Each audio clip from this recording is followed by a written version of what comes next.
హల్లెలూయా, హల్లెలూయా. మన ప్రభువును ప్రియరక్షకుడైన యేసు క్రీస్తు ప్రభుల వారి అతి శ్రేష్టమైన నామంలో ఈ కృతజ్ఞత కూడికలో పాల్గొంపులు పొందిన దేవుని బిడ్డలైన మీ అందరికీ వందనాలండి. అందరికీ వందనాలు. ఇప్పుడు ఉన్న సేవకులకు, అమ్మగారికి హృదయపూర్వకమైన వందనాలు. దేవుడు ఇంతవరకు మనలను, మన కుటుంబాలను కంచివేసి కాపాడి జనవరి 1వ తారీఖు నుంచి ఈ డిసెంబర్ 13వ తారీఖు వరకు ఆయన సజీవమైన రెక్కల నీడలో భద్రపరిచి, ఆరోగ్యం ఇచ్చి, ఆయుష్ను పొడిగించి, ఈ విధంగా ఆయన సందులో కూడుకునే కృపను అనుగ్రహించిన దేవునికి ఒక్క క్షణం దేవుని చేతులెత్తి స్తోత్రం చెప్దాం.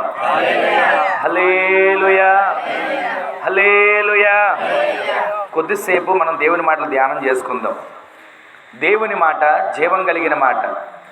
మనుష్యుడు రొట్టె వలన కాక, చెప్పండి, దేవుని నోట నుండి వచ్చే ప్రతి మాట వలన జీవిస్తాడు. ఏమండి, మాట వలన ఎలా జీవిస్తాడు? మేము ఆహారం తింటేనే కదా, మాట వలన ఎలా బ్రతుకుతాం? ఆహారం ఉంటేనే కదా అని అనుకుంటాం. శరీరానికి ఆహారం అవసరమే. శరీరానికి ఆహారం పెట్టాలి. ఆహారం లేకపోతే నీరసం, బలహీనత, ఏదో ఒక అనారోగ్యం. కానీ ఈ ఆత్మకు ఆహారం పెట్టకపోతే, ఈ ఆత్మకు ఆహారం లేకపోతే, శరీరం పైకి బలంగా కనపడినా, శరీరం పైకి ఆరోగ్యంగా కనబడుతున్నా, ఆత్మలో కనుక బలము లేకపోతేనట మనము ఆత్మీయతలో ఎదిగించబడలేము. ఆత్మలో మనం బలవంతులుగా మార్చబడాలి. పరిశుద్ధ గ్రంథంలో చాలా మాటలు ఉన్నాయి కదా. మీరు ఆత్మయందు బలవంతులై ఉండండి, దేవునిలో బలవంతులై ఉండండి. మనం అనుకుంటాం శారీరకంగా బలాన్ని చూసి వీళ్ళు బలవంతులండి, శారీరకంగా బలాన్ని చూసి వీళ్ళు చక్కటి ఆరోగ్యంతో ఉన్నవారండి అనుకుంటున్నాం. పైకి ఆరోగ్యం బాగానే ఉంది, లోపల ఆత్మీయ స్థితి ఎలా ఉంటుంది? ఈ ఆత్మీయ స్థితి బలవంతులుగా మనం మార్చబడగలిగితే ప్రతిరోజు ఈ వాక్యమైన ఆహారం చేత మనం తృప్తిపరచబడతాం. ఆమెను చెప్పండి. మనం చూసి లెక్కలేంటో తెలుసా? పైన బలాన్ని చూస్తాం, పైన రూపాన్ని చూస్తాం, పైన ఎత్తును చూస్తాం, పైన ఉన్నటువంటి పరిస్థితిని మనం గమనిస్తాం. కానీ మన దేవుడు మన పై రూపాన్ని చూసేవాడు కాడు, హృదయ అంతర్భాగాల్ని ఆయన గమనించేవాడు. మనందరికీ తెలిసిన చరిత్రలే కదా. హృదయాన్ని చూస్తాడు ఆయన. మనిషి పై రూపాన్ని చూసి బలంగా ఉన్నాళ్లే, ఎత్తుకున్నాళ్లే, లావుకున్నాళ్లే, యుద్ధాలు చేస్తాళ్లే, అన్ని రీతిలుగా ఉంటాళ్లే అని చూసేవాడు కాడు. నీ ఆత్మీయ స్థితిలో ఆత్మచేత నింపబడుతున్నామా? ఆత్మీయ స్థితిలో మనం బలవంతులుగా మార్చబడుతున్నామా? ఆత్మీయ స్థితిలో మనం ప్రతిరోజు దేవునికి సమీపంగా మార్చబడుదుముగాక. ఇప్పుడు కొద్దిసేపు మీకు ఒక మాటను జ్ఞాపకం చేస్తాను. చదవండి ఒకసారి. కీర్తనల గ్రంథం 9వ కీర్తన 10వ వచనంలో రాసిన మాటని అవకాశం ఉన్నారు చదవండి, లేదా నేను జ్ఞాపకం చేస్తాను. యెహోవా నిన్ను ఆశ్రయించు వారిని నీవు విడిచిపెట్టేవాడవు కాదు. గట్టిగా ఆమె చెప్పండి. ఇక అందరు చూడండి, ఇంక చదివారు కదా. అక్కడ రాసిన మాట మరలా మీకు జ్ఞాపకం చేస్తున్నాను. మీరు చెప్పండి ఇప్పుడు. నిన్ను ఆశ్రయించు వారిని నీవు విడిచిపెట్టేవాడవు కావు. ఆమె చెప్పండి. ఈ రాత్రి ఈ కృతజ్ఞత కూడిక జరుగుతుండగా మనందరం పిలిస్తే వచ్చాం కదా. వచ్చిన మనం ఏది మోసుకుని వెళ్ళాలి? వచ్చిన మనం ఏది మనం తీసుకుని వెళ్ళాలి? ఏమండి, కోటానికి వెళ్ళాం, లైట్లు కట్టారు, బాగా పెట్టారు, అన్నీ బాగా జరిగినాయి, పాస్టర్ గారు చక్కగా నడిపించారు, పాస్టర్ గారు వాక్యం చెప్పారు, ఇవన్నీ చెప్పుకుంటున్నాం. కానీ వచ్చిన మనం వెళ్ళేటప్పుడు మనం ఏం మోసుకు వెళ్తున్నాం? దేవుని వాక్యాన్ని మనం మోసుకుని వెళ్ళేవారిగా ఉందుముగాక. ఆయన వాక్యమే మనం బ్రతికిస్తుంది. మూలవాక్యం మీకు చెప్పాను కదా ఇందాక. ఆయన వాక్యం ద్వారా మనం బ్రతికించబడాలి, ఆయన వాక్యం ద్వారా మనం నడిపించబడాలి, ఆయన వాక్యం ద్వారా మనం సరిచేయబడాలి. ఆయన వాక్యం ద్వారా ప్రతిరోజు మనం ఏమవులో తెలుసా? రూపాంతరం చెందేవారిగా మార్చబడుదుముగాక. వాక్యము మనిషిని పరిశుద్ధపరుస్తుంది, వాక్యం మనిషిని శుద్ధీకరిస్తుంది. ఎఫెసీ పత్రికలో ఉంది కదా, వాక్యమనే ఉదక స్నానము చేత పరిశుద్ధపరచబడాలి. నీ వాక్యమే నా పాదములకు దీపము, త్రోవకు వెలుగు. నీ వాక్యమే నాకు బాధలలో ఏం కలిగించింది? నెమ్మది కలిగించింది. కనుక ఈ విధంగా మన కృతజ్ఞత కూడికలో ఉన్నాం. వారి జీవితంలో దేవుడు చేసిన మేలుని బట్టి మనందరం ఏమోలేండి, దేవుడు చేశాడంట మేలు, ఏమలేండి దేవుడు చేశాడంటే కార్యం అనివార్యం కాదుగా ఉండకూడదండి. మనం ఆయన సన్నిధిలోకి వచ్చిన మనం మన తోటి వారి జీవితాల్లో జరిగిన కార్యాలను బట్టి మనమందరము కూడా ఆయన మహిమపరిచే వ్యక్తులుగా మార్చబడదుము గాక. ఇక్కడికి వచ్చిన మనం, కూడుకున్న మనం, ప్రార్థిస్తున్న మనం, పాటలు పాడుతున్న మనం వచ్చాము గనక, పాడాలి గనక, వినాలి గనక కాదండి. దేవుడు వారి జీవితాల్లో చేసిన మేలుని బట్టి మనము దేవుని మహిమపరిచే వారిగానే మార్చబడదుము గాక. ప్రతిరోజు కూడా మనం ద్వారా దేవునికి మహిమ కలగాలి. ఎవరికో జరిగిందంటే మేలు నాకేం జరిగింది అని అనుకోకూడదు. మనం ప్రతిరోజు ప్రతి క్షణం నీ జీవితాల్లో, నా జీవితంలో ఎన్ని మేలు చేశాడు. ఆయన మేలు చేయకపోతే ఈరోజు బతికుండే వాళ్ళమా? ఆయన మేలు చేయకపోతే ఈరోజు సజీవులుగా ఉండేవాళ్ళమేనా? ఆయన మేలు చేశాడు కనుక చాలామంది అంటుంటారండి, నాకు ఏ మేలు చేయలేదండి. కొన్నిసార్లు సాక్ష్యాలు చెప్పేటప్పుడు ఈ వారంలో జరిగిన సాక్ష్యాలు పంచుకోండి లేదా చెప్పండి అన్నప్పుడు ఆ వారంలో జరిగింది కొంతమంది చెప్తారు, మిగిలిన వాళ్ళ జీవితాల్లో జరగలేదంటారా? అసలు ఈరోజు మందిరానికి వచ్చాం, సన్నిధిలో ఉన్నాం, ఆయన సన్నిధిలో కనబడుతున్నాం అంటే దేవుడు చేసిన మేలే. తెల్లారి లేస్తున్నాం, మరలా మన బిడ్డల్ని, మన కుటుంబాన్ని చూసుకుంటున్నాం అంటే అది దేవుడు చేసిన మేలే. ఆయన సన్నిధిలో వాక్యాన్ని మనం ధ్యానిస్తూ ఉండగా ఆయనను ఆశ్రయించు వారిని ఆయన చెప్పండి ఏం చేయడు? విడిచిపెట్టే దేవుడు కాదండి. ఈ రోజున ఒక మనిషిని ఆశ్రయిస్తే మన దగ్గర అన్నీ బాగున్నంత వరకు మనకు మేలు చేస్తానంటాడు. మనం వాళ్ళకు అనుకూలంగా ఉన్నంత వరకు మనకు మేలు చేస్తానంటాడు. మనకు వాళ్లకు ఏదైనా అనుకూలంగా లేకుండా ఇది కాదు, ఇలా చేయాలి, అలా చేయాలి అన్నామా అప్పుడు మొదలవుతుంది రణరంగం. ఈ రోజున మనుషులు ఎంతసేపు ఏంటంటే నీవు మేలు చేస్తే మేలు చేస్తారు, నీవు సహాయపడితే సహాయపడతారు, నీవు ఒకవేళ అవసరానికి డబ్బు ఇస్తే మరలా వాళ్ళు నీకు అవసరానికి డబ్బు ఇస్తారు, అంతవరకే. కానీ దేవుడు ఏంటో తెలుసా?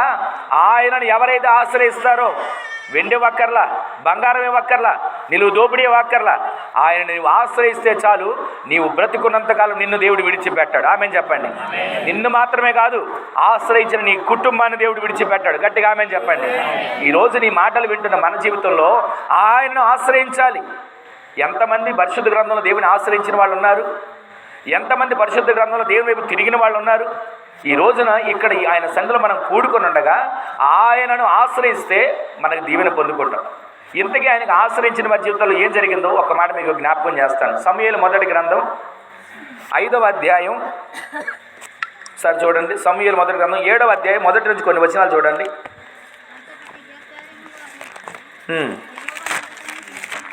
సమూయేలు మొదటి గ్రంథం 7వ అధ్యాయంలో చదువుతున్నారు, చూడండి ఒకసారి. అదేనమ్మా చదవండి. అయితే 5వ వచనం చదవండి. అంతటా సమూయేలు ఇశ్రాయేలీయులందరినీ మిస్పాకు పిలవనంపుడి, నేను మీ పక్షమున యెహోవాను ప్రార్థన చేతునని చెప్పగా. దేవునికి ఏ మహిమ కలుగునుగాక. అక్కడ రాసిన చరిత్ర మీకు కొంచెం జ్ఞాపకం చేస్తాను. అక్కడ జరిగినటువంటి పరిస్థితి ప్రజలందరికీ ఆటంకం ఎదురైంది, ప్రజలందరికీ అనుకూలం అననుకూలం ఎదురైంది, ప్రజలందరికీ ఇబ్బంది ఎదురైంది. మనకు కూడా కొన్నిసార్లు ఆటంకాలే, ఇబ్బందులే, అనారోగ్యాలే, ఎన్నో పరిస్థితులు ఎదురవుతాయి. ఆ ఎదురైనప్పుడు మనం ఏం చేస్తున్నాం? అలా ఎదురైనప్పుడు మనం ఏం చేస్తున్నాం తెలుసా? నా తలరాత, నేను చేసిన కర్మ, లేకపోతే నేను చేసిన పాపం వెంటాడుతుంది, ఇలా జరుగుతుంది అనుకునే వాళ్ళు ఉంటారు. కానీ ఇక్కడ మనం అందరూ వినండి కొద్దిసేపు. ఇక్కడ మనం చదివినటువంటి మాట గమనిస్తే అంతట సమూయేలు ప్రజలకు వచ్చినటువంటి పరిస్థితిని బట్టి, వారికి వచ్చిన ఆటంకాన్ని బట్టి, వారికి ఎదురైన శ్రమను బట్టి, వారికి ఎదురైన నిట్టూరుని బట్టి సమూయేలుగా చెప్పింది ఏంటో తెలుసా? మీరందరూ కూడా ఎక్కడికి రావాలి? మిస్పాలోకి రావాలి. గట్టిగా ఆమెను చెప్పండి. ఆ మాట అందరూ చెప్పండి. ఎక్కడికి రావాలి?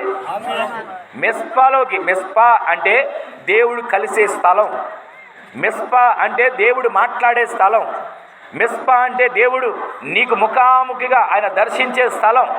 మిస్పా అంటే నీవు దేవునిని ఆశ్రయిస్తే, దేవుని సన్నిధిని ఆశ్రయిస్తే, దేవుని మందిరాన్ని ఆశ్రయిస్తే, దేవుని రెక్కల నీడను నీవు ఆశ్రయిస్తే ఆయన నిన్ను విడిచిపెట్టేవాడు కాడు అనడానికి నిదర్శనం ఒకటి కనబడుతుంది.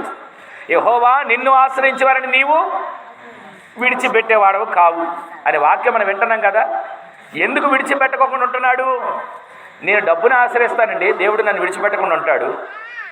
నేను నా బలాన్ని ఆశ్రయిస్తానండి, దేవుడు నన్ను విడిచిపెట్టకుండా ఉంటాడు అని రాసలేదు పరిశుద్ధ గ్రంథంలో. ఎవరైతే దేవుని ఆశ్రయిస్తారో, ఎవరైతే దేవుని సన్నిధిలో వేడుకుంటారో, ఎవరైతే దేవుని సన్నిధిలో మొర్ర పెడతారో, ఎవరైతే దేవుని సన్నిధిలో విజ్ఞాపన చేస్తారో, ఎవరైతే నీవే నా దిక్కు అని ఆయన మీద ఆధారపడతారో వారిని దేవుడు విడిచిపెట్టకుండా ఆయన రెక్కల నీడ భద్రపరచబోతున్నాడు. హల్లెలూయా చెప్పండి. ఈ రోజు నీ మాటలు వింటున్న మన జీవితంలో ఎంతకాలం మనుషులను ఆశ్రయించి మోసపోయి, ఎంతకాలం మనం నమ్మిన వాళ్ళు మనల్ని ముంచివేసిన పరిస్థితులు ఎంతకాలం అయ్యాయి. ప్రతిసారి మోసపోతూనే ఉంటాం. ఇది కట్టండి మీకు మేలు వస్తుంది అని అంటారు, ఇది కట్టండి మీకు ఫలానప్పుడు ఇంత వస్తుంది అని అంటారు. కానీ కట్టిన తర్వాత ఒక మాట, కట్టక ముందు ఒక మాటగా కనపడుతుంది. కానీ ఈ రోజున నేను ఆరాధించే దేవుడు, మనతో మాట్లాడుతున్న దేవుడు నిన్ను విడిచిపెట్టాడు. ఆమెన్ చెప్పండి. నిన్ను ఆయన విడిచిపెట్టాడు. ఆమెన్ చెప్పండి. నీవు గనక ఆయనను ఆశ్రయించగలిగితే, నీవు గనక ఆయన పాదాలు పట్టుకోగలిగితే, నీవు గనక ఆయన వైపు తేరి చూడగలిగితే, నీవు గనక ఆయన సన్నిధిని మోకరించగలిగితే ఆయన నిన్ను విడిచిపెట్టడు.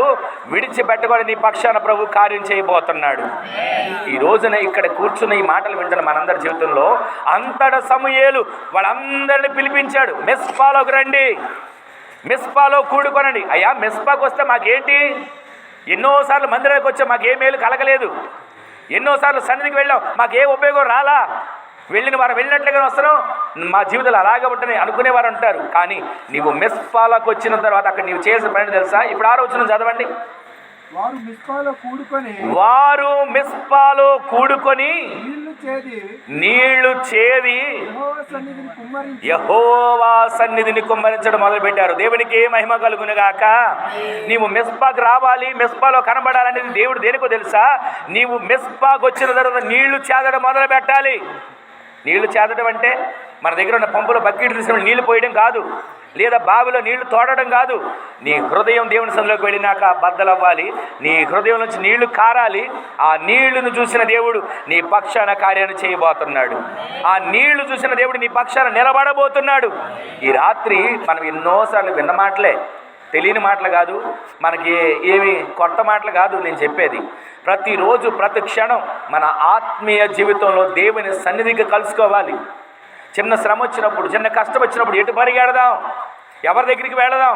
ఎవరి దగ్గర వెళ్ళి చేతులు చాపుదాం? లేదు ఎటు వెళ్తే మనకి కార్యం జరుగుతుందని ఎదురు చూస్తున్నాం. కానీ మొట్టమొదట మనం ఆశ్రయించాల్సింది ఏదైనా ఉంది అంటే అది దేవుని సన్నిధి. ఆమేన్ చెప్పండి. ఈ రోజున దేవుని సన్నిధిని ఆశ్రయించేవారు ఎంతమంది ఉంటారు? కష్టం వచ్చినప్పుడు, కన్నీరు వచ్చినప్పుడు, వేదన వచ్చినప్పుడు, సమస్య వచ్చినప్పుడు, దుఃఖం వచ్చినప్పుడు, అయ్యా నీ సన్నిధిలోకి వచ్చానయ్యా, నా సమస్యను పరిష్కరించవా? నీ సన్నిధిలోకి వచ్చానయ్యా, నా కుటుంబంలో కార్యం చేయవా?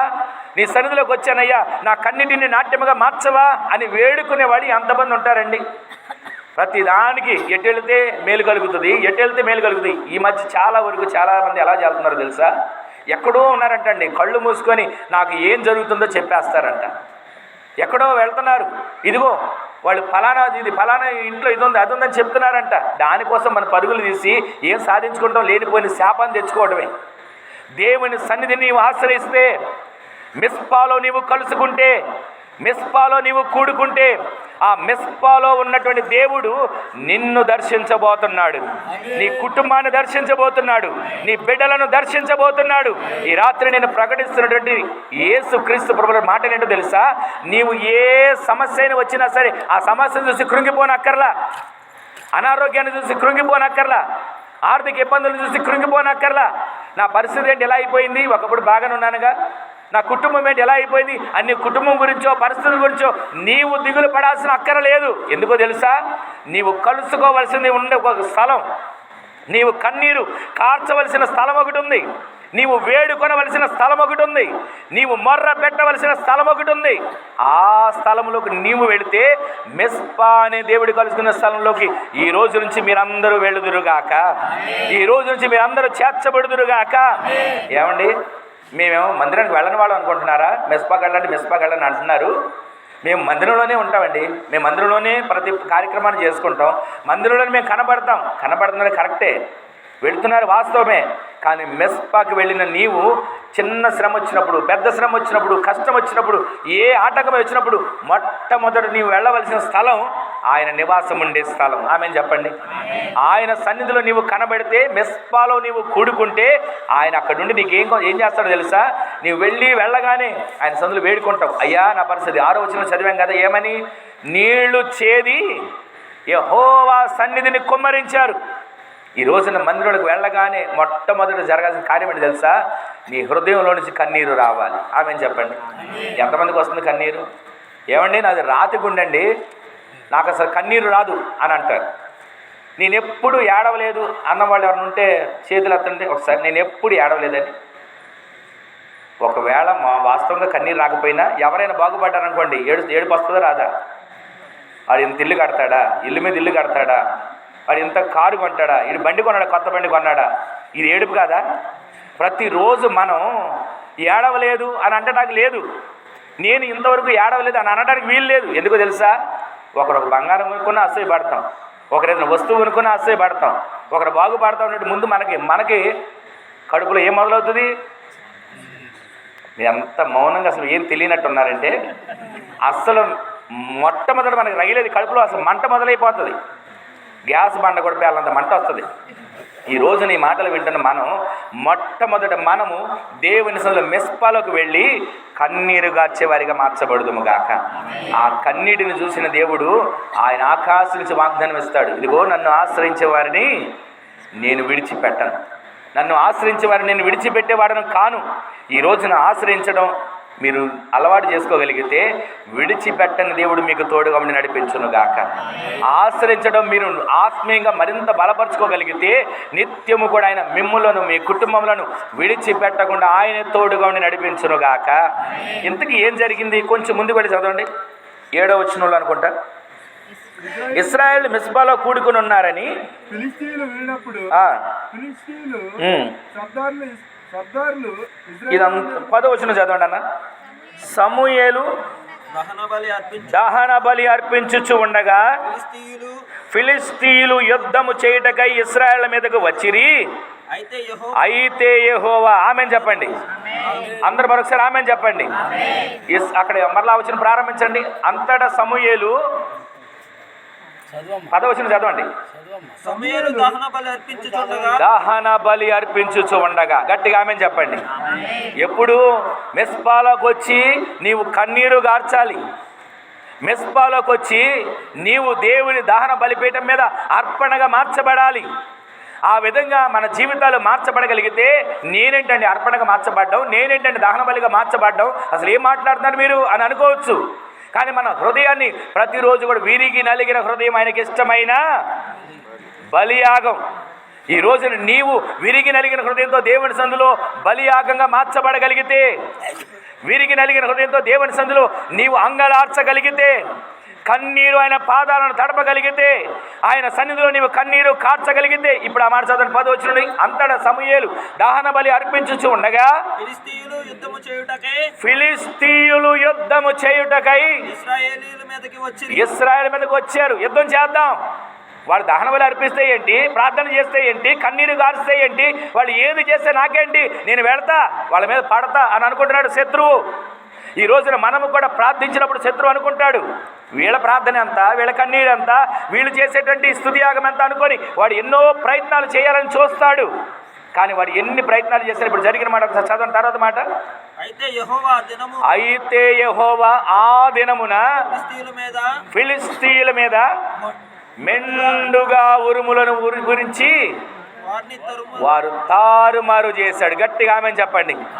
ఈరోజు విశ్వసించండి, మీరు ఇక్కడి నుంచి బయలుదేరి వెళుతూనే ఏ సమస్యలు మిమ్మల్ని తారుమారు చేయాలనుకుంటున్నాయి, ఏ సమస్యలు మిమ్మల్ని ఇబ్బంది పెట్టాలనుకుంటున్నాయి, ఏ సమస్యలు మిమ్మల్ని ముందుకు వెళ్ళనివ్వకుండా ఆటంకపరచాలనుకుంటున్నాయి, ఏ సమస్యలు మీ జీవితాల్లో ఎదగనివ్వకుండా, మంచి రోజులు చూడనివ్వకుండా, శుభ్రంగా 2 పూటలు 1 పూటైనా భోజనం చేయనివ్వకుండా, కంటి నిండా నిద్రపోనివ్వకుండా ఏ సమస్యలు ఎదుర్కొంటున్నాయి, ఇంతవరకు ఏ సమస్యలు నలిగిపోతున్నారు, ఈ రాత్రి ప్రభు మీతో మాట్లాడుతున్న మాట, ఆయన మిమ్మల్ని దర్శిస్తూ చెబుతున్న మాట, ఇదిగో మీరు గనక మిస్పాలో కూడుకుంటే, మీరు గనక మిస్పాలో కలిస్తే, మీరు గనక మిస్పాలో దేవుని సన్నిధిలో కనబడడానికి మీరు సిద్ధపడితే, ఆ సిద్ధపడిన తర్వాత మీరు చేయాల్సింది మొట్టమొదటిది మీ హృదయం బద్దలవ్వాలి, కన్నీరు కార్చబడాలి. తర్వాత మీ దేహమే దేవునికి సజీవ యాగముగా బలిగా అర్పించబడాలి.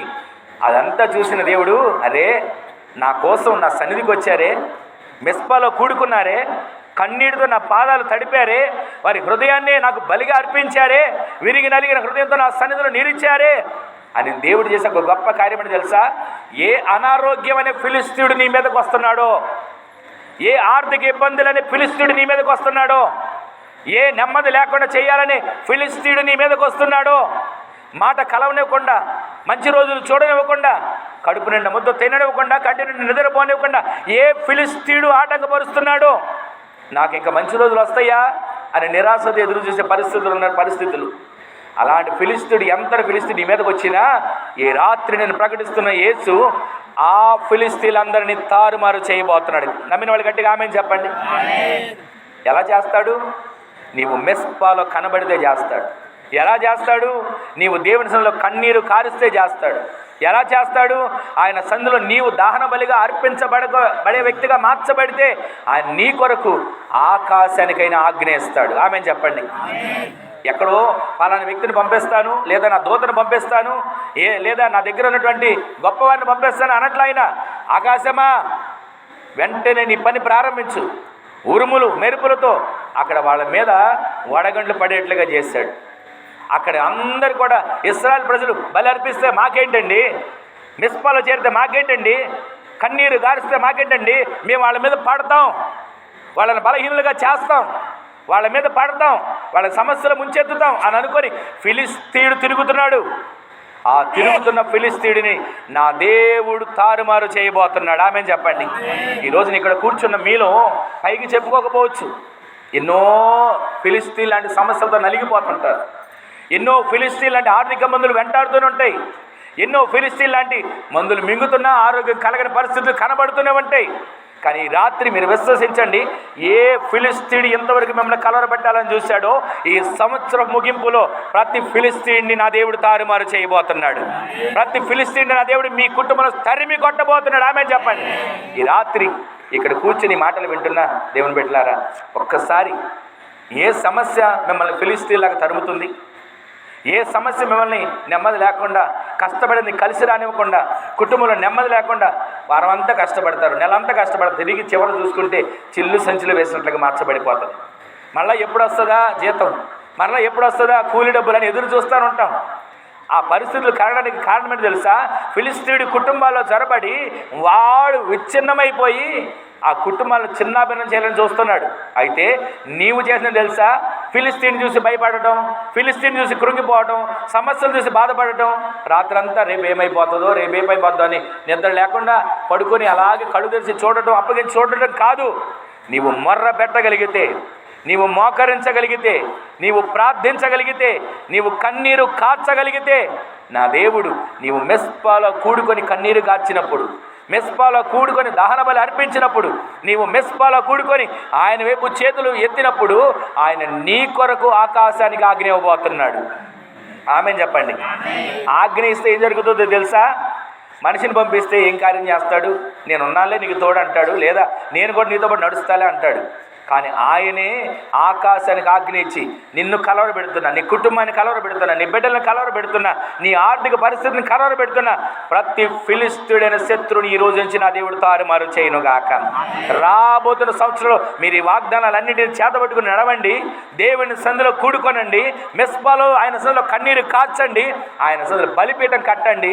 ఆ కట్టిన బలిపీఠం ద్వారా, కార్చిన కన్నీరు ద్వారా మీ కుటుంబాల్లో ఏ ఫిలిస్తీయుడు కూడా ఇక మీద చెలరాగడానికి వీలు లేకుండా నా దేవుడు వారిని తారుమారు చేయబోతున్నాడు. ఈ రోజు నుంచి ప్రతిరోజు ప్రతి క్షణం మనం ఎన్నోసార్లు విన్న వాక్యాలేనండి. సేవకులు వాక్యాన్ని చెప్పలేక కాదండి, ఆయన నేను కొత్తగా వచ్చిన అవకాశం ఇచ్చారు. ఈ రోజున ఆయన ఎంతకన్నా బాగా చెప్పగలుగుతారు. కానీ ఒక మాట చెప్పనా, ఒక సేవకులు నిలబడినా, ఒక సేవకులు కూర్చున్నా, నిలబడిన వాళ్ళు గొప్పవాళ్ళు, కూర్చున్న వాళ్ళు ఏదో తక్కువ వాళ్ళు కాదండి.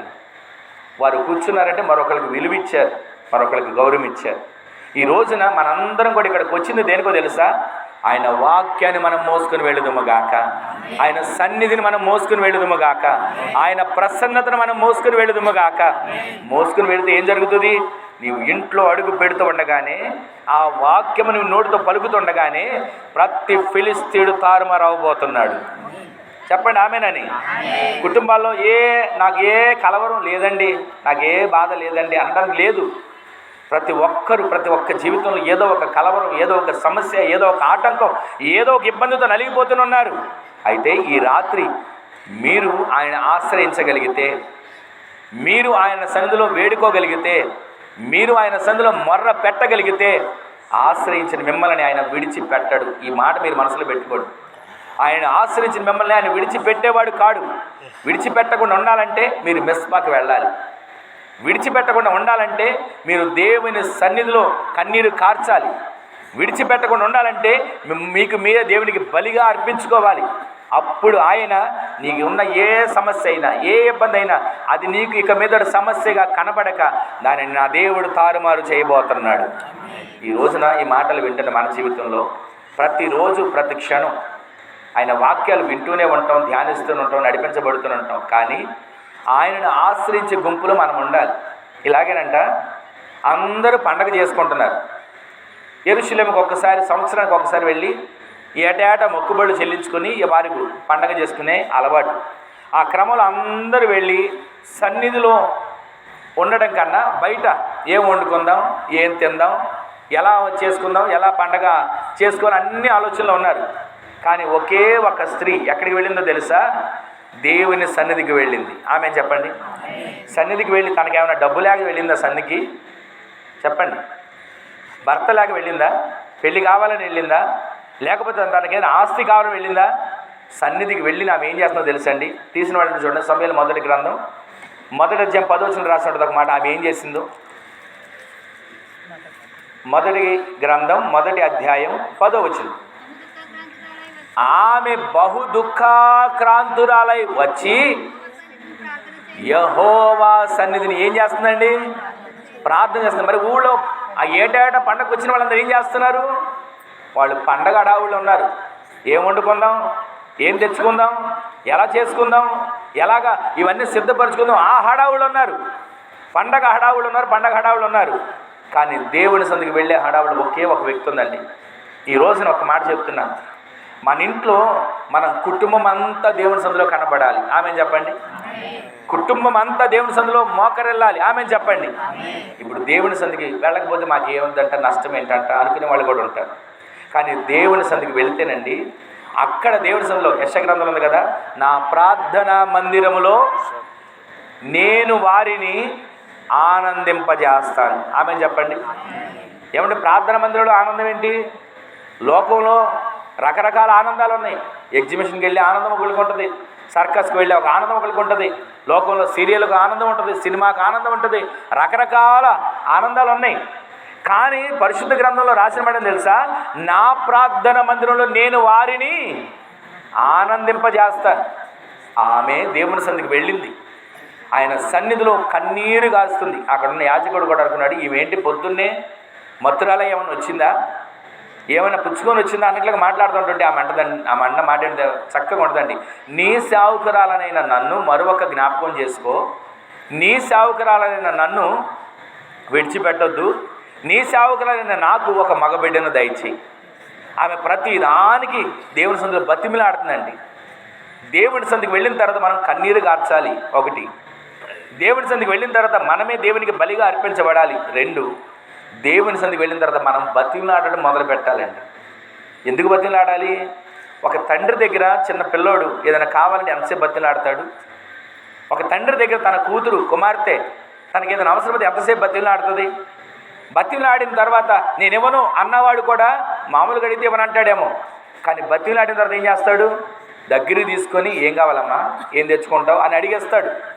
నీవు దేవుని సందులో బతిమిలాడటం మొదలు పెట్టాలి.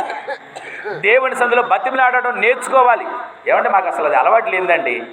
బతిలాడటం ఏంటి? అడగగానే మాకు ఇచ్చేయాలి, అడగగానే మేము అడగ మునిపే మా గుమ్మంలో ఉండాలి అని అనుకుంటుంటాం మనం. కానీ నీవు బతిలాడటం మొదలు పెడితే ఆయనతో సహవాసంలో ఉంటావు. నీవు బతిలాడటం మొదలు పెడితే ఆయనలో నీవు అంటుకట్టబడతావు. తండ్రి బిడ్డల బాంధవ్యంలాగా నీవు ప్రతిరోజు దేవునితో ముఖాముఖిగా మాట్లాడుతూ, ముఖాముఖిగా బతిలాడుతూ, అయ్యా నా అవసరం ఇది, అయ్యా నా అక్కరిది, అయ్యా నా జీవితంలో ఈ కార్యం జరగాలి అని ప్రతిరోజు బతిలాడాలండి. నిన్న అడిగానండి, ఆయన చేయలేదు, ఇక నేను అడగను. మొన్న అడిగానండి, కార్యం జరగలేదు, నేను ఇక రాను అని ఎంతమంది దేవుని సన్నిధికి దూరం అయిపోతున్నారు. అన్న దేవుని సన్నిధిలో బతిలాడడం నేర్చుకుందండి.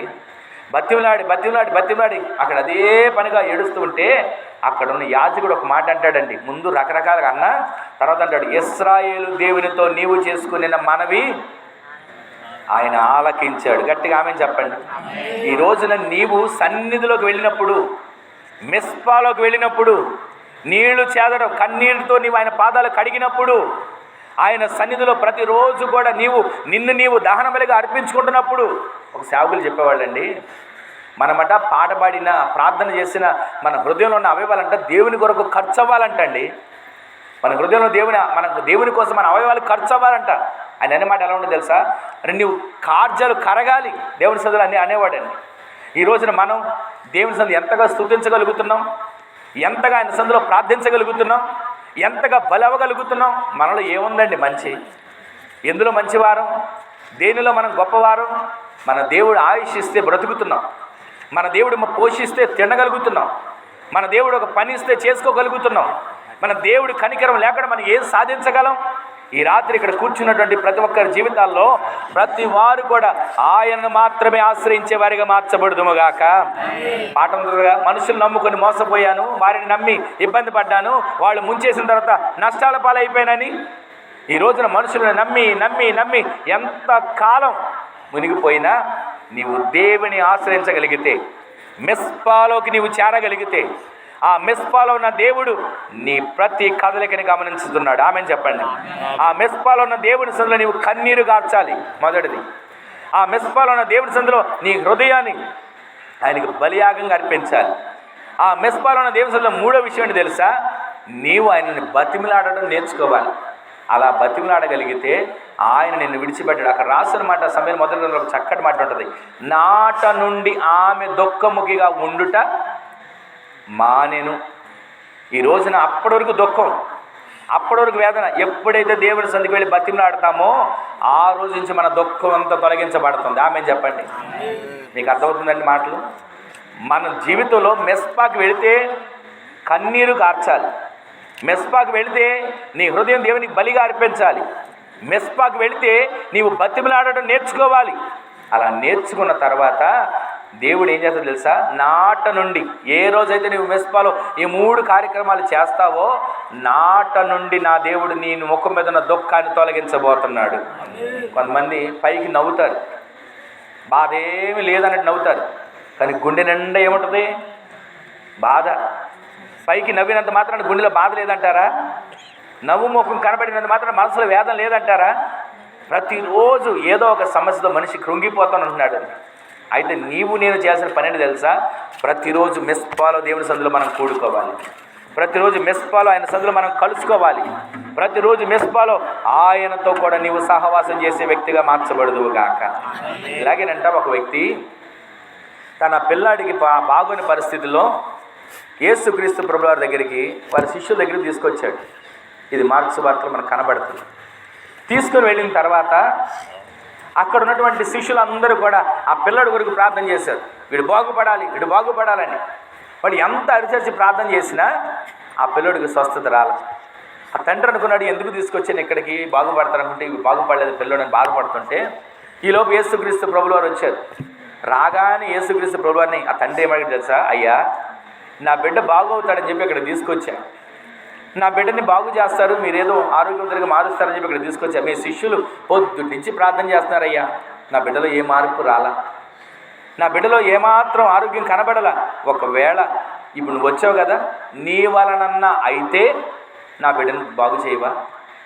నీ వలనన్నా అయితే నా బిడ్డను బ్రతికించవా? నీ వలనన్నా అయితే నా బిడ్డ చేతిలో ఒక కార్యం చేయవా అని అడుగుతున్నాడండి తండ్రి. అప్పుడు ప్రభువులు వారు ఏమన్నా తెలుసా? నమ్ముట నీ వలన అయితే, చెప్పండి, ఆ మాట చెప్పండి, నమ్మువానికి సమస్తము సాధ్యమే.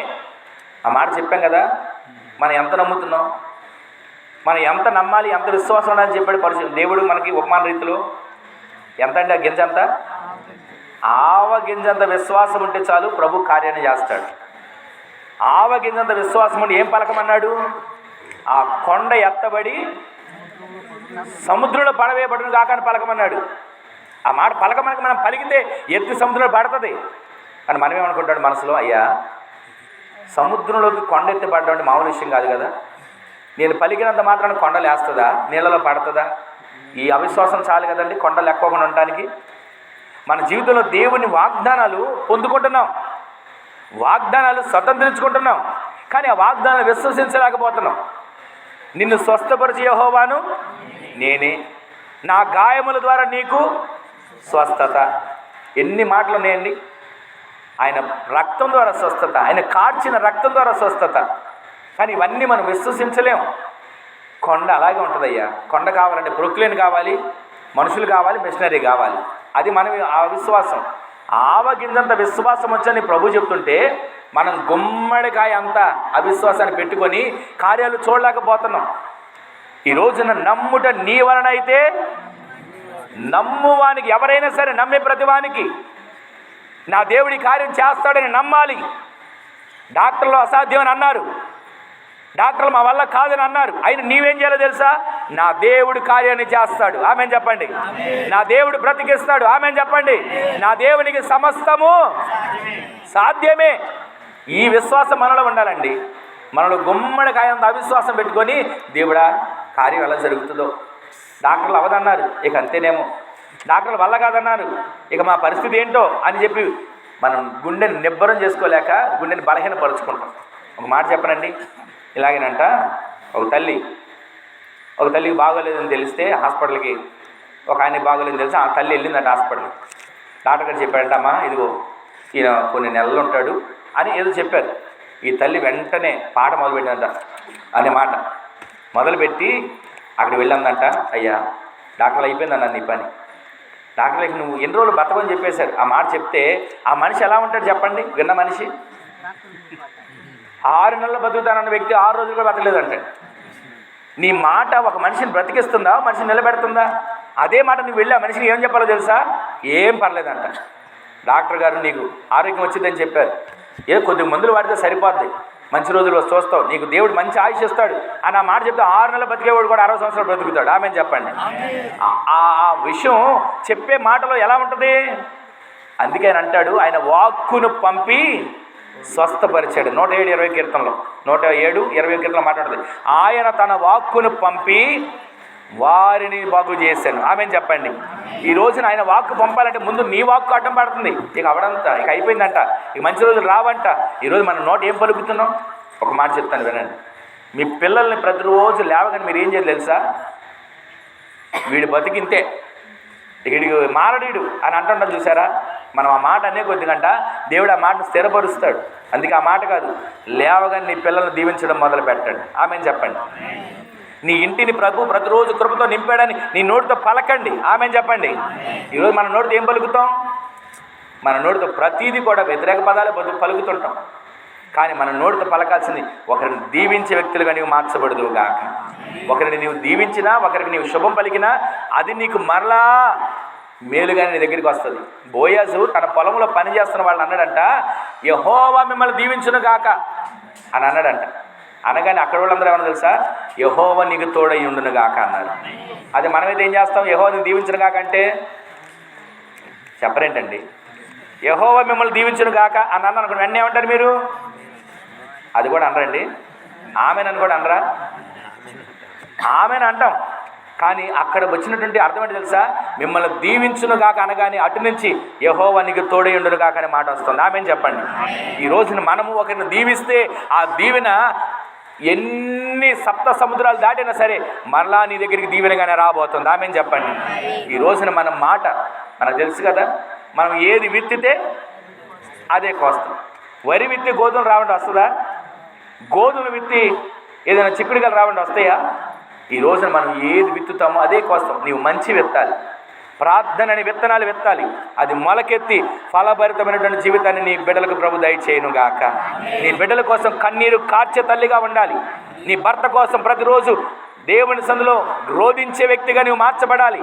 నీ కుటుంబం కోసం ప్రతిరోజు ప్రార్థించే గుణం ప్రతిరోజు నింపబడితేనట ఆ కుటుంబంలో ఏ శత్రువుకి అవకాశం ఉండదు, ఏ శత్రువు ఆ కుటుంబంలోకి రాలేడు. అదే ప్రార్థన అనే కంచె లేకపోతే, బతిమలాడడం అనేది లేకపోతే, ఒక మాట చెప్తాను వినండి. ఈ మాట, ప్రతి ఇంటికి ప్రార్థన అనే ప్రాకారం ఖచ్చితంగా ఉండాలండి. ప్రార్థనని కంచె ప్రతి కుటుంబానికి ఉండాలి. మీరు అనుకోవచ్చు, ఏమండి ప్రార్థన లేకపోతే ఏమవుద్దంట, ప్రార్థన లేకపోతే ఏం జరిగిద్దంట. ఒకసారి విలాప గ్రంథం అనుకోండి, చూడండి 2వ అధ్యాయం 19 వచ్చిన అనుకోండి, 18 వచ్చిన. నీవు లేచి రేయి మొదటి జామున మొర్రపెట్టుము, నీళ్లు కుమ్మరించినట్లు నీ హృదయాన్ని కుమ్మరించుము, నీ పసి పిల్లల ప్రాణము కొరకు నీవు చేతులెత్తి ప్రార్థన చేయాలి. గట్టిగా ఆమెను చెప్పండి. నీవు లేచి ఏం చేయాలంట చెప్పండి, ఆ మాట చెప్పండి. నీవు లేచి ఏం చేయాలి? అందరు చెప్పండి. రేయి మొదటి జామున ఏం చేయాలండి? రేయి మొదటి జామున అంటే ఎప్పుడు చెప్పండి ఏమండి? రేయి మొదటి జాము అంటే ఒక రాత్రికి 4 జాములు ఉంటాయి. 6 గంటల నుంచి 9 గంటల వరకు ఒక జాము, 9 నుంచి 12 వరకు ఒక జాము, 12 నుంచి 3 వరకు ఒక జాము, 3 నుంచి మళ్ళీ 6 వరకు 4 జాములు ఉంటాయి. ఆ 4 జాములు నువ్వు ఎప్పుడు లేవాలి? అక్కడ రాసిన మాట చెప్పండి. నీవు లేచి రేయి మొదటి జామున, అప్పుడు లేస్తున్నావు మనం. అసలు 6 గంటల నుంచి మనకి ఎన్ని పనులు ఉంటాయి చెప్పండి? 6 గంటల నుంచి ఇంట్లో పనులు, రకరకాల వంట పనులు, తర్వాత ఇంకా మనం ఆలోచన చేస్తే ఎన్నో రకాల పనులు ఉన్నాయి. అయితే పరిశుద్ధాత్మ దేవుడు మనతో మాట్లాడుతున్న మాట ఏంటంటే, నీవు లేచి రేయి మొదటి జామున ప్రార్థన చేయాలి. అలా నీవు ప్రార్థన చేస్తే నా దేవుడు నీ పక్షాన కార్యాన్ని చేస్తాడు. అలా ప్రార్థన చేస్తే నా దేవుడు నీ కుటుంబంలో కార్యాన్ని చేస్తాడు. నీవు లేచి రేయి మొదటి జామున, ఒక మాట చెప్పండి, 6 గంటల నుంచి 9 గంటల వరకు మన ఇంట్లో ప్రార్థన జరుగుతుందా? నీవు లేచి రేయి మొదటి జామున ప్రార్థన చేయండి అని పరిశుద్ధాత్మ దేవుడు మనతో మాట్లాడుతున్నాడు. నీవు లేచి రేయి మొదటి జామున మొర్ర పెట్టండి, కన్నీరు కార్చండి, నీళ్లు కుమ్మరించినట్లుగా మీ హృదయాన్ని కుమ్మరించండి, ఆయన సన్నిధిలో మీ పిల్లల కొరకు చేతులు ఎత్తండి అని మాట వినపడుతుంది కదా. నీ కుటుంబం కొరకు నీవు లేచి రేయి మొదటి జామున ప్రార్థిస్తున్నావా? లేచి రేయి మొదటి జామున ఎంతసేపు ప్రార్థన చేస్తున్నావు? ఒక తల్లి అంటే తన బిడ్డల కోసం రాత్రంతా 9 మంది పిల్లలకి ప్రతిరోజు ప్రార్థన చేస్తూ చేస్తూ చేస్తూ తెల్లారిపోయేదంటండి. కన్నీరు కార్చి కార్చి కార్చి ఆ కుటుంబంలో ఆ రాత్రంతా బిడ్డల కోసం కన్నీరు కార్చిన ఆ కన్నీటిని దేవుడు చూసి ఆ బిడ్డలను ప్రయోజకులుగా మారిస్తే ఆ బిడ్డ పెద్దవాడు నాకు అంటాడంట, నా తల్లి కన్నీటి ప్రవాహంలో నేను దేవుని సన్నిధికి కొట్టుకొచ్చాను. ఆమె చెప్పండి. ఈరోజు నీవు కుటుంబం కోసం కార్చే కన్నీరు వృధా కాదు. ఎక్కడెక్కడో ఏడుస్తామండి సీరియల్ చూసి, అక్కడ వచ్చి దాన్ని చూసి లబో అని ఏడ్చేవాళ్ళు ఉంటారు. అక్కడేదో మనకేదో కష్టం వచ్చేసినట్టు ఏడ్చేవాళ్ళు ఉంటారు. ఈ రోజున దేవుని వాక్యం చెబుతుంది, నీ పిల్లల కోసం కన్నీరు గారుస్తున్నావా? నీ కుటుంబం కోసం కన్నీరు గారుస్తున్నావా? బాధలు వచ్చినప్పుడు కాచే కన్నీరు గురించి కదా నేను మాట్లాడేది. కష్టాలు వచ్చినప్పుడు, నష్టం వచ్చినప్పుడు, ఇబ్బందులు వచ్చినప్పుడు, అనారోగ్యాలు వచ్చినప్పుడు కాచే కన్నీరు గురించి కాదు నేను మాట్లాడేది. అన్నీ బాగున్నప్పుడు, అవయవాలన్నీ పనిచేస్తున్నప్పుడు, ఆరోగ్యంగా ఉన్నప్పుడు దేవుని సన్నిధిలో ఏ రోజైనా నీ హృదయం కుమ్మరించబడిందా? ఈరోజు నీ మాటలు వింటున్న మన జీవితంలో 6 గంటల నుంచి 9 గంటల వరకు రేయి మొదటి జామున నీ బిడ్డల కోసం ప్రార్థించగలుగుతున్నావా? అలా ప్రార్థిస్తే నీ కుటుంబాన్ని ఎప్పుడు దేవుడు విడిచిపెట్టకుండా ఆయన ఆశ్రయించబడిన ఆయన ఎన్నడూ విడిచిపెట్టే దేవుడు కాడండి. అందుకే ఈరోజు మనం ఇక్కడ కూడుకోగలిగాం. అందుకే ఈరోజు మనం ఇక్కడ ఆయన సన్నిధిలో ఆరాధించగలిగి ఆయన ఘనపరచగలుగుతున్నాం. నీవు ఆయన ఆశ్రయిస్తే ఆయన నిన్ను విడిచిపెట్టడు. దానికి కారణం ఆనవాళ్ళు ఈ కుటుంబం. ఆయన ఆశ్రయించారు, ఆయన మీద ఆధారపడ్డారు. డాక్టర్లు ఒకవేళ కష్టమని అన్నా సరే పరమ వైద్యుడిగా మనం ఆరాధించే దేవుడు కార్యాన్ని చేస్తాడు. ఆమెను చెప్పండి. పరమ వైద్యుడిగా మనం ఆరాధించే దేవుడు అద్భుతం చేస్తాడు. ఆమెను చెప్పండి. విశ్వాసత మనం పలికితే చాలండి, విశ్వాసత మనం ఒప్పుకుంటే చాలండి. నమ్ముట నీ వలన అయితే సమస్తము సాధ్యమే.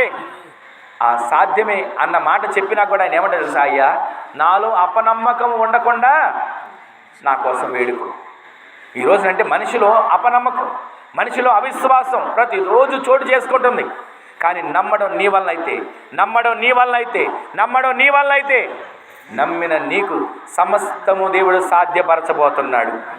అప్పు తీరదండి. వాస్తవంగా మనకు జీతం తక్కువ, కట్టుకోవడం కష్టం, కానీ నీవు నమ్మాలి నా దేవుడు తీరుస్తాడని. గట్టిగా ఆమె చెప్పండి. ఎలాగో చెప్పనా? నేను కూడా తీసుకున్నా. ఏంటిది చెప్పండి? అప్పు.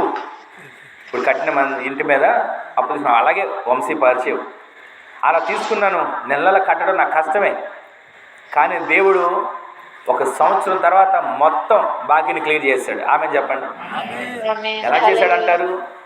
ప్రతిరోజు ఆయన సందులో నీవు తీర్చినందుకు వందనాలు, నీవు చేసినందుకు వందనాలు, నీవు కార్యాన్ని జరిగించినందుకు వందనాలు అని ప్రార్థన చేస్తూ ఉండాలండి. మనకు అప్పు తీరలేదని చెప్పి మనం లబోదీపం ఏడడం కాదు. తీర్చినందుకు దేవా నీకు వందనాలు అని మనం స్తుతించగలిగితే, నా ఇంట్లో ఈ కార్యం నువ్వు జరిగించినందుకు వందనాలు అని మనం మొర్ర పెట్టగలిగితే, నా కుటుంబంలో ఈ మేలు నీవు చేసినందుకు వందనాలు ముందుగానే మనం స్తుతించగలిగితే, మన ముందు దేవుడు దాచిన సిద్ధపరిచిన మేలు గేటులు తెరుస్తాడు. ఆమె చెప్పండి. విశ్వాసం అనేది నిరీక్షింపబడి వాటి యొక్క నిజ స్వరూపమును అదృశ్యమైనవి ఉన్నవి అనటకు రుజువై ఉన్నది. అది విశ్వాసం. మనకు అప్పు తీర్చే స్తోమత లేదు, అప్పు తీర్చగలిగే స్థితి లేదు, కానీ విశ్వాసం ఉంది. నా దేవుడు ఈ పరిస్థితి నుంచి నన్ను లేవనెత్తుతాడు. ఆమె చెప్పండి. నా దేవుడు ఈ కష్టకాలంలో నన్ను లేవనెత్తుతాడు. ఆమె చెప్పండి. 107 కీర్తనలు ఉంటుంది కదా, కష్టకాలమందు వారు యెహోవాకు మొర్రపెట్టిరి, ఆయన వారి ఆపదల్లో నుంచి వారిని విడిపించాడు. గట్టిగా ఆమె చెప్పండి. మనం మొర్ర పెట్టడం నేర్చుకుంటే చాలండి, ఆయన విడిపించే కార్యం ఉచితంగా చేస్తాడు. మనం మొర్ర పెట్టలేం, అందుకే మనం కార్యాలు చూడలేకపోతున్నాం. నీవు లేచి రేయి మొదటి జామున నీవు మొర్ర పెడితే ఇలాగేనంట. ఒకసారి కొందరు ఎడారి ప్రాంతంలో బయలుదేరి వెళ్తున్నారంట. వెళ్తూ ఉండగా వాళ్ళకు ఒక వార్త వినబడింది. ఏంటి, ఈ ప్రాంతంలో ప్రయాణం చేసి వెళ్తున్నారా ఎడారిలో? అవునయ్యా వెళ్తున్నాం, చాలా జాగ్రత్త, ప్రమాదం ఉంది. మీరు ఒంటెలను తీసుకొని, వస్తువులను తీసుకొని, వస్త్రాలు తీసుకొని, మీ దగ్గర వెండి బంగారం తీసుకుని బయలుదేరినట్టున్నారు.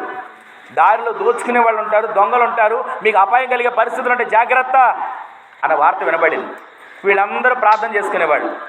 సాయంత్రం చీకటి పడ్డ తర్వాత ఆగిపోయి, ఇక చీకటి పడింది కదా అని చెప్పి ఆ చీకటి పడిన పరిస్థితిలో వాళ్ళు అక్కడ ఆగి అందరు కలిసి గుంపుగా కూర్చొనంట ప్రార్థన చేసుకోవడం మొదలుపెట్టారు. అయ్యా ఇదిగో ఇక్కడ మేము బయలుదేరినప్పుడు, మేము ప్రయాణం మొదలుపెట్టినప్పుడు మాకు ఒక వార్త వినబడింది. అపాయం ఉంది, ఆపద ఉంది, దోచుకునే వారు ఉన్నారు, దొంగలు ఉన్నారు, మా ప్రాణాలకు ప్రమాదం అనే మాట. కానీ ఇదిగో మేమందరం ఈ రాత్రి ఇక్కడ ఉంటున్నామయ్యా, మా చుట్టూ నీ అగ్ని కంచె నుంచు, మా చుట్టూ నీ ప్రాకారం నుంచు అని వారందరూ కలిసి ప్రార్థన చేసుకున్న తర్వాత వారు తెచ్చుకున్న తిని పడుకున్నారండి. ఆ రాత్రి వారు ప్రార్థన చేసుకుని పడుకున్న తర్వాత వారికి తెలియదు ఇక దొంగలు రానే వచ్చారు. కానీ దేవుడు చేసిన ఒక గొప్ప కార్యం అని చెప్పనా, వారు ఉన్నటువంటి ఆ స్థలం అంతా కూడా ఒక గోడని దేవుడు కట్టేశాడు. దొంగలు వచ్చి గోడ దాటి వెళదాం అనుకుంటే వాళ్ళ వల్ల కావట్లా. ఎంత గోడ ఎక్కుదామన్నా ఒక మనిషి మీద మనిషి నుంచొని ఎక్కినా గోడ ఎక్కలేకపోతున్నారు, అవతల దిగలేకపోతున్నారు. రాత్రంతా వాళ్ళు అదే పని చేసి ఇక తెల్లారిపోతుందని వెళ్ళిపోయారు. రెండో రోజు మరలా వీళ్ళు పగలంతా ప్రయాణం చేశారు, రాత్రి మరలా అలాగే కూర్చొని చక్కగా ప్రార్థన చేసుకున్నారు. దేవుడు మరలా వారికి ప్రాకారం ఉంచాడు. దొంగలు వచ్చారు, వాళ్ళ వల్ల కాలేదు, వెళ్ళిపోయారు. మూడో రోజు సాయంత్రం వీళ్ళు మరలా ఆగిన తర్వాత అనుకున్నారంట, రే మనకి ప్రారంభంలో వినబడి చూసే మాట అది ఉట్టి అబద్ధం. దొంగలు అనేవాళ్ళు లేరు, దోచుకునే వాళ్ళు లేరు, మనల్ని భయపెట్టడానికి చెప్పారు. దొంగలు అనేవాళ్ళు ఉంటే ఈ 2 రాత్రులు మనం గడిచి 3వ పగల ప్రయాణం చేసాం కదా, రావాలిగా. దొంగలు అనేవాళ్ళు ఉంటే మనకి ఏదైనా ప్రమాదం వచ్చి మనం ఏదైనా ఆపదలో చిక్కుకోవాలిగా. దొంగలు లేరు, ఎవరు లేరు. కనుక మనం రోజు చేసుకున్నట్లుగా ప్రార్థన, బలమైన ప్రార్థన, గట్టిగా ప్రార్థన, లేదా మూకుమ్మడిగా ప్రార్థన మనం చేయక్కర్లా. ఏదో లేరా దేవుడు మనం నడిపించాడు కాబట్టి చిన్న ప్రార్థన చేసి పడుకుందాం అని పడుకున్నారండి. పడుకోగానే ఇక ఆ రోజు కూడా దేవుడు వాళ్ళ ప్రార్థన విని గోడ కట్టి దానికి ఒక రంధ్రం పెట్టాడు. ఇక వాళ్ళు వచ్చారు, గోడ చుట్టూ తిరిగి చూడగా ఒక రంధ్రం కనబట్టి లోపలికి వచ్చారు. వీళ్ళందరూ మాకే బాధ లేదు, హాయిగా పడుకున్నారుగా. ఒక్కొక్కళ్ళ మెడల మీద కత్తులు పెట్టారండి. కత్తులు పెట్టి వాళ్ళ లేపితే కళ్ళు తెరిచి కంగారు పడిపోతున్నారు. ఇదేంటి 2 రాత్రులు మేము ప్రయాణం చేస్తాం, మా దగ్గరికి ఎవరు రాలేదు, ఈరోజు మీరు ఎలా వచ్చారంటే దొంగలు అంటారంట. మీరేం కంగారు పడకండి, మిమ్మల్ని ఏం చేయం, మాకు ఒక విషయం చెప్పండి. రాత్రికి రాత్రి మీరు గోడలా కడుతున్నారు, తెల్లారి సరికలు గోడలా తీసేస్తున్నారు అని అడిగారండి. అప్పుడు అర్థమైంది వాళ్ళకి, మనం చేసుకునే ప్రార్థన మన ఇంటికి ఎలా ఉంటుంది, ప్రాకారంగా ఉంటుంది. మరి ఇంట్లోకి శత్రువు వస్తున్నాడంటే దానికి కారణం ఎవరు? దేవుడా. మన ఇంట్లోకి శత్రువు వస్తున్నాడు, దానికి కారణం ఎవరండి? ప్రాకారం కట్టుకోకపోవడం, ప్రార్థన లేకపోవడం. సమస్య వచ్చిందండి, బాధ వచ్చిందండి, ఇంట్లో మాట కలవలేదండి. ఒకసారి భార్య భర్త కూర్చుంటారా, వండుకొని తెచ్చి అక్కడ పెట్టుకుంటారు. పెట్టుకున్న తర్వాత ఎక్కడి నుంచి రాదండి, చల్లగా చిన్న తుఫాను. ఆ పెట్టుకున్నది పల్లెల్లో పెట్టుకోకముందు ఇద్దరుగా గొడవ వచ్చి 2 పక్క ఆలోకి పక్క ఇళ్ళ పక్క వెళ్ళిపోతారు. ఇక రాత్రి వండుకున్న తింటారా? తెల్లారి పారబోస్తుంది. దానికి కారణం ప్రార్థన లేకపోవడం. ప్రతిరోజు మన ఇంట్లో రేయి మొదటి జామున ఏముండాలి చెప్పండి అందరు గట్టిగా. మీరు ప్రార్థన చేసే తల్లులే కదండి, ప్రార్థన చెప్పండి. చలికి అందరు బిగుసిపోయారా? అది ఆయన చెప్పారండి. మిమ్మల్ని చెప్పండి చెప్పండి చెప్పండి అని ఒక్కరు చెప్పట్లేదు. ఈ రోజున మన ఇంట్లో ప్రార్థన అక్కడ ఎవరి గురించి రాస్తుంది? నీవు లేచి రేయి మొదటి జామున ఏం చేయాలి? ప్రార్థన చేయాలి.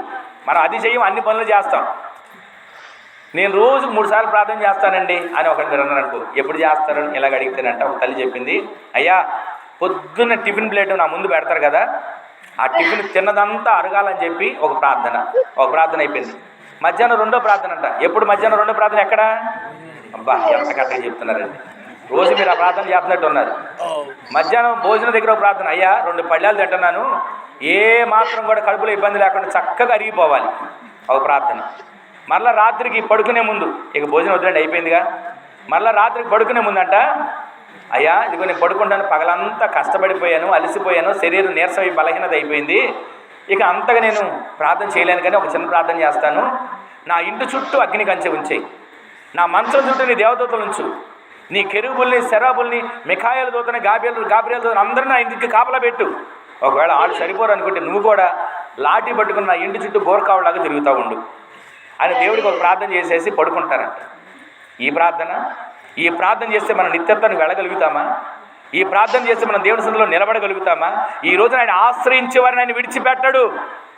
ఆయన ఆశ్రయించే నీవు అపనమ్మకంగానో అవిశ్వాసంగానో సాగే వ్యక్తిగా కాదు. ఆయన ఆశ్రయించిన నీవు ప్రతిరోజు మెస్పాలో కూడుకునే వ్యక్తిగా మార్చబడుదువుగాక. ఆ మెస్పాలో నీవు కూడుకున్న వ్యక్తివి మొట్టమొదటి చేసినట్టు తెలుసా? నీళ్లు కొమ్మరించేట్లు నీ హృదయాన్ని కొమ్మరించాలి. ఆమెన్ చెప్పండి.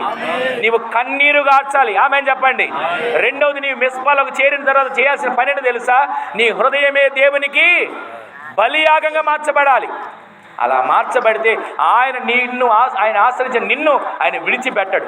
మూడవది, ఆయన్ని బతిమాలుకోవడం మొదలు పెట్టాలి. ఆయన్ని బతిమాలుకున్న తర్వాత నిన్ను విడిచిపెట్టడు. నాలుగోది ఏం చేయాలి తెలుసా? నీ ఇంట్లో ప్రతిరోజు కుటుంబ ప్రార్థన ఉండాలి. ఆమె చెప్పరే, కుటుంబ ప్రార్థన ఏ ఇంట్లో ఉంటుందో ఆ ఇంటిని దేవుడు విడిచిపెట్టడు. ఇంతకీ ఆయన్ని ఆశ్రయించేవారిని విడిచిపెట్టాడు. ఇన్ని కార్యాలు చూసాం కదా. చివరికి ఒక మాట మీకు చూపించి ప్రార్థన చేస్తాను చూడండి. అదే కీర్తన గ్రంథంలో కొంచెం వెనక పేజీ 5వ అధ్యాయం 11వ వచనం చదవండి. ఆ చివరి మాట మనం చదువుతాం అందరూ. నిన్ను ఆశ్రయించి వారు అందరూ సంతోషిస్తారు, నీవే వారిని కాపాడతావు కనుక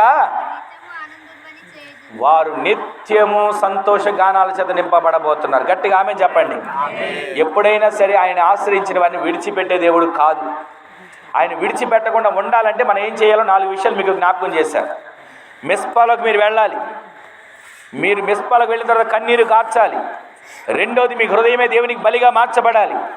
మూడోది, మీరు దేవుని బతిమాలుకోవాలి. నాలుగోది, మీ ఇంట్లో ప్రతిరోజు ఏముండాలి? మర్చిపోయారా? కుటుంబ ప్రార్థన ఉండాలండి. ఆ ప్రార్థన ప్రాకారంలో నీవుంటే కాపాడబడతావు. ప్రార్థన ప్రాకారం నీవుంటే శత్రువు రాలేడు. ప్రార్థన ప్రాకారాలు ఉంటే అసమాధానం రాదు. ప్రార్థన ప్రాకారాలు ఉంటే ఏ శత్రువు నీ మీద పెత్తనం చేయలేడు. ఆ ప్రార్థన ప్రాకారం ఉన్నవారు ఎలా ఉంటారో తెలుసా? ఇప్పుడు 5వ అధ్యాయం 11వ వచనం సహోదరులు చదువుతున్నారు, వినండి అందరూ కూడా చదవండి అమ్మా. నిన్ను ఆశ్రయించు వారందరూ కూడా సంతోషం చేత నింపబడతారు. గట్టిగా ఆమె చెప్పండి. నిన్ను ఆశ్రయించే వారందరూ ఎలా అవుతారు? సంతోషభరితులుగా మార్చబడతారండి. ఎక్కడుందో సంతోషం? అది కూడా సన్నిధిలోనే. 16-11 ఏముంటుంది? ఆయన సన్నిధిని సంపూర్ణ సంతోషము కలదు, ఆయన కుడి చేతిలో ఏమున్నాయండి? నిత్యము సుఖములు ఉన్నాయి. గట్టిగా ఆమె చెప్పండి. సుఖ సంతోషాలుగా ఉండండి అని దీవిస్తారు పెద్దలు. ఆ సుఖ సంతోషాలు ఎక్కడున్నాయో తెలుసా? ఆయన సన్నిధిలో ఉన్నాయి. గట్టిగా ఆమె చెప్పండి. ఆయన సన్నిధికి వెళ్ళిన వారు సుఖ సంతోషాలతో వర్ధిల్లుతారు. ఆయన సన్నిధికి వెళ్ళిన వారు సమాధానంతో నింపబడతారు. ఆయన సన్నిధిలో ఉన్నవారు కృపాక్షేమాలతో వర్ధిల్లుదురుగాక. దావీదు కూడా మాట్లాడతాడు కదా, చిరకాలము నేను యెహోవా మందిరములో నివాసము చేస్తాను, కృపాక్షేమములే నా వెంట రాబోతున్నాయి. గట్టిగా ఆమె చెప్పండి. ఈ రోజున ఇక్కడ కూర్చొని మాటలు వింటున్న మీ అందరి జీవితాల్లో ఒకే ఒక మాట మనసులో పెట్టుకోండి. ఆయన ఆశ్రయించి వారిని ఎవరిని కూడా ఆయన విడిచిపెట్టడు. విడిచిపెట్టకుండా ఉండాలంటే మీరు ఎక్కడికి వెళ్ళాలి? మిస్పా అనే దేవుడు కలుసుకునే స్థలానికి వెళ్ళాలి. అక్కడికి వెళ్ళిన తర్వాత మొట్టమొదటి మీరు ఏం చేయాలి? కన్నీరు గార్చాలి, నీళ్లు కుమ్మరించడానికి హృదయాన్ని కుమ్మరించాలి.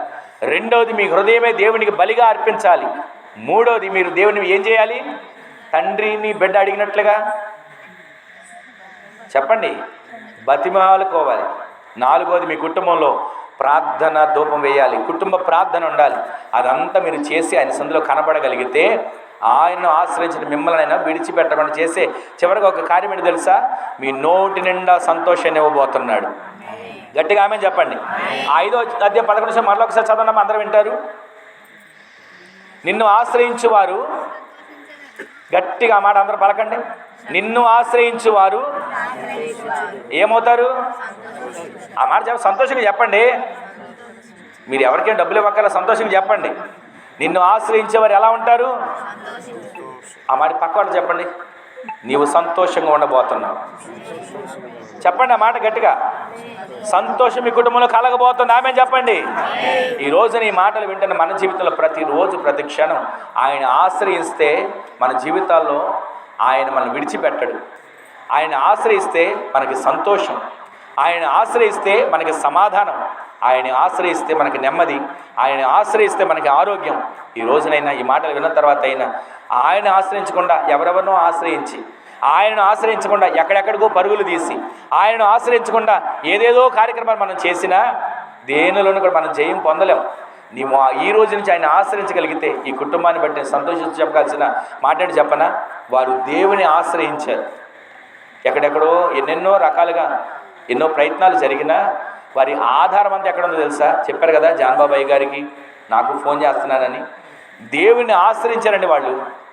అంటే మమ్మల్ని ఆశ్రయించారని చెప్పట్లేదండి, దేవుని ఆశ్రయించి ప్రార్థన ఒకటే కోరుకున్నారు. అయ్యగారు దివారాత్రులు ప్రార్థన చేస్తానన్నారు జాన్ బాబాయ్ గారు. వారి కుటుంబం కోసం మందిరంలో కన్నీరు కార్చారు, వారి కోసం రోధించారు, వారి కోసం విజ్ఞాపనలు చేశారు. సంఘం అంతా కూడా మీరందరూ కూడా ప్రార్థించారు. అందుకే ఆయన ఆశ్రయించేవారిని ఆయన విడిచిపెట్టలేదండి. అది నిదర్శనం. ఈరోజు ఆయన విడిచిపెట్టకుండా ఉన్నాడు కనుకే మనందరం కూడా ఈరోజు కృతజ్ఞత కూడిక పెట్టుకోగలిగాం. కృతజ్ఞత కలిగి ఆయన సందులో మహింపరచుకోగలుగుతున్నాం. తెస్సలోని పత్రిక మాట కదా, ప్రతి విషయమందును నీవు కృతజ్ఞతాస్తుతులు చెల్లించాలి. ఏమంటే నాకు డబ్బు వస్తే కృతజ్ఞతలు తెలియజేస్తా, బంగారం ఇస్తే కృతజ్ఞతలు తెలియజేస్తా, పిల్లల పాస్ అయితే కృతజ్ఞతలు తెలియజేస్తా, ఉద్యోగం ఇస్తే కృతజ్ఞతలు తెలియజేస్తా అనుకునేవాడు ఎంతమంది లేరు?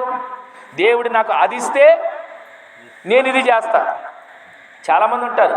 కానీ ఆయన ఇచ్చిన తర్వాత చేయడం కాదండి, ముందుగానే దేవునికి నీవు కృతజ్ఞతాస్తుతులు చెల్లించదువుగాక. అలా కృతజ్ఞతాస్తుతులు చెల్లించిన కుటుంబాలను ఆయన విడిచిపెట్టాడు. ఆమె చెప్పండి.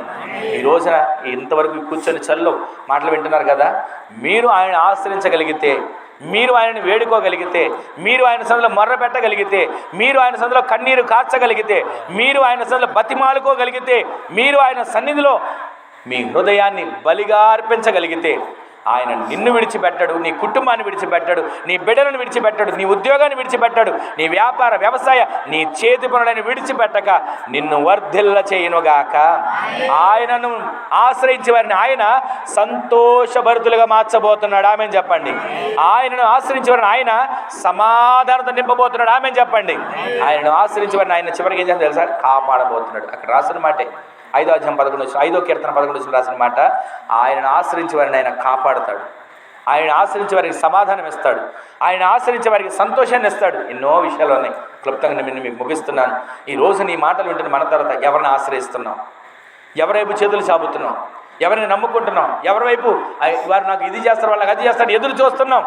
ఒక్క క్షణం ఆయన వైపు నీవు తిరగగలిగితే, ఆయన నీవు ఆశ్రయించగలిగితే, ఆయన మీద నీవు ఆధారపడగలిగితే నీవు మెస్పాలోకి రా, మెస్పాలో చేరు. నీళ్లు కుమ్మరించడానికి నీ హృదయాన్ని కుమ్మరించు, కన్నీరు కార్చు, నీ హృదయాన్ని దేవునికి బలిగా అర్పించు, దాహన బలిగా నీవు దేవునికి దాన బలి అర్పించు. మూడవదిగా ఆయన బతిమాలకు, ప్రతిరోజు ఆయన బతిమాలకు. నాలుగవదిగా నీ కుటుంబంలో ప్రతిరోజు బలిపీఠం కట్టి ప్రార్థనను ధూపం వేయి. అలా చేస్తే నీవు ఆయన ఆశ్రయించినప్పుడు ఆయన నిన్ను విడిచిపెట్టాడు, విడిచిపెట్టాడు, విడిచిపెట్టే దేవుడు కాడు. ఆమె చెప్పండి. చివరిగా ఆయన ఆశ్రయిస్తే నీవు సంతోషభరితులుగా మార్చబడతావు, ఆయన ఆశ్రయిస్తే నీవు సమాధానంతో నింపబడతావు, ఆయన ఆశ్రయిస్తే నీకు నెమ్మది కలగబోతుంది. ఈ రోజున ఇక్కడ కూర్చుని మాటలు వింటున్న అందరికి మరొకసారి నేను చేతులు జోడించి వందనాలు చెప్తూ చెప్పే ఒక మాట ఏంటంటే, మీరు ఆయన ఆశ్రయించండి ఏ పరిస్థితుల్లోనైనా, మీరు ఆయన ఆశ్రయించండి ఎంతటి పరిస్థితుల్లోనైనా. ఆయన మిమ్మల్ని విడిచిపెట్టకుండా రాబోతున్న సంవత్సరపు మేలుతో మిమ్మల్ని నింపునుగాక. ఆయన మిమ్మల్ని విడిచిపెట్టకుండా ఉన్నతమైన కృప దయచేయునుగాక. ఈ రోజున ఒక్క క్షణం ఇన్ని మాటలు విన్న తర్వాత ఎవరికి వారు, అయ్యా నేను నిన్ను ఆశ్రయిస్తాను, నేను నీ సన్నిధిలో కనబడతాను, నీ వైపు తేరి చూస్తానయ్యా అనగలిగిన వారు ఉంటే తలల వంచడం ఒక చిన్న ప్రార్థన చేస్తాను. మహిమగల మా తండ్రి, మరొకసారి మీ పాదాల చెంతకు చేరుతున్నామయ్యా. ఈ రాత్రి ఈ విధంగా ఇదిగోనైనా బిడ్డల కుటుంబంలో వంశీ గారి నాన్నగారి విషయంలో మీరు చేసినటువంటి కార్యాలను బట్టి, మీరు చేసిన మేలును బట్టి నిన్ను స్తుతిస్తూ మీ సన్నిధిలో చేరిన మీ బిడ్డలతో మీరు మాట్లాడిన ప్రతి ఒక్క మాటను బట్టి నీకు వందనాలయ్యా.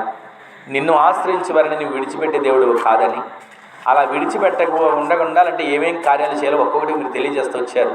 మిస్పాలో అనే మీ దేవుని సన్నిధిలో మేము మిమ్మల్ని కలుసుకోవాలని, అలా మేము కలుసుకున్న తర్వాత మా జీవితాలలో మేము నీళ్లు కుమ్మరించేట్లుగా హృదయాన్ని కుమ్మరించాలని, మేము మా హృదయాన్ని నీకు బలిగా అర్పించాలని, మేము ప్రతిరోజు నీ సన్నిధిలో తండ్రిని బతిలాంటి మిమ్మల్ని బతిమలాడుకోవాలని, ప్రతిరోజు నీ సన్నిధిలో మేము నీ సన్నిధిలో కుటుంబంతో కలిసి ప్రార్థన బలిపీఠాలు కట్టాలని, అలా కడితే మేము ప్రాకారంలో ఉంటాం, అలా కడితే మిమ్మల్ని ఆశ్రయించిన మేము ఎన్నడూ విడిచిపెట్టని మార్గాల్లో జీవిస్తామని మీరు తేటగా మాట్లాడుతూ వచ్చారయ్యా.